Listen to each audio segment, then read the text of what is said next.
हर्ष राठौर और आप देख रहे हैं नेक्स्ट 9 न्यूज। महाराष्ट्र में सियासी संकट एक बार फिर से गहराता हुआ दिखाई दे रहा है। जैसा कि आप जानते हैं कि महाराष्ट्र में अपनी सत्ता को गंवा चुके हैं शिवसेना के प्रमुख उद्धव ठाकरे। वहीं दूसरी ही तरफ मुख्यमंत्री एकनाथ शिंदे कई अहम फैसले लेते हुए दिखाई दे रहे हैं। बीजेपी के समर्थन से एकनाथ शिंदे ने अपनी सरकार बनाई है और अब महाराष्ट्र में आगामी बीएमसी चुनाव को लेकर सियासत तेज हो चुकी है। इसी बीच महाविकास आघाड़ी गठबंधन को बचाए रखने के लिए एनसीपी प्रमुख शरद पवार हुंकार भरते हुए दिखाई दे रहे हैं।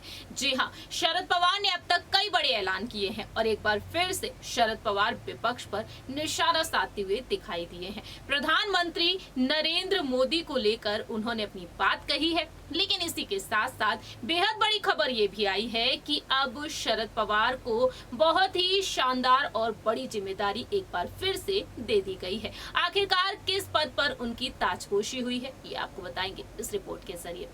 दरअसल 81 वर्षीय शरद पवार जहां एक तरफ एनसीपी की कमान अब तक संभालते हुए दिखाई दिए हैं, लेकिन एक बार फिर से आने वाले समय में वह एनसीपी की कमान संभालेंगे। एक बार फिर से उन्हें अध्यक्ष बना दिया गया है, एक बार फिर से उन्हें मुखिया बना दिया गया है। एनसीपी पार्टी का राष्ट्रवादी कांग्रेस पार्टी के अध्यक्ष एक बार वह फिर से चुने गए हैं। जी हाँ, हाल ही में जो खबर सामने आई है, इस खबर के मुताबिक देखने को मिला है कि अब शरद पवार एक बार फिर से अपनी पार्टी की कमान को संभालने वाले हैं और इसी के साथ साथ यहाँ पर उन्होंने अपने दिल की बात कही है। उन्होंने यहाँ पर अब विपक्ष पर निशाना साधते हुए अपनी बात रखी है। दरअसल आपको बता दें, 81 साल के दिग्गज नेता शरद पवार फिर से राष्ट्रवादी कांग्रेस पार्टी के मुखिया बन चुके हैं। अगले 4 साल तक वह इस जिम्मेदारी को संभालेंगे। महाराष्ट्र एनसीपी के मुख्य प्रवक्ता महेश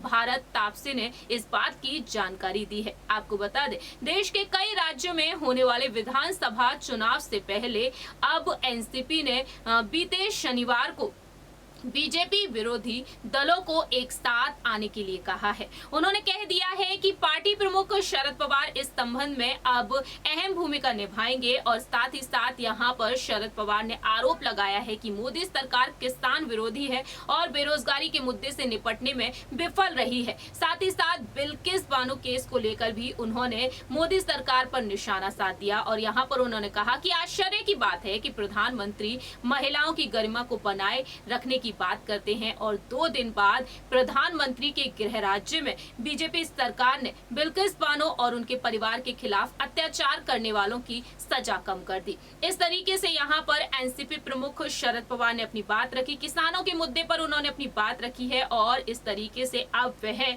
इस पद को संभालते हुए दिखाई देने वाले हैं। फिलहाल देखा जाए 4 साल तक वह अब इस पद पर रहने वाले हैं और आगे आने वाले समय में देखना दिलचस्प होने वाला है। जिस तरीके से उन्होंने बात कही है कि लोकसभा चुनाव जो साल 2024 में होने वाले हैं, उसके लिए सभी पार्टियों को एकजुट हो जाना चाहिए जिससे कि बीजेपी को हराया जाए। और दूसरी ही तरफ बारामती मिशन को लेकर उन्होंने अपनी बात भी रखी। शरद पवार का गढ़ है बारामती, उनकी बेटी सुप्रिया सुले यहाँ से सांसद हैं और बीजेपी अब बारामती को लेकर यहाँ पर तमाम रणनीतियां बना रही है। हमारी इस रिपोर्ट में इतना ही। बाकी की तमाम अपडेट्स के लिए आप देखते रहिए नेक्स्ट 9 न्यूज।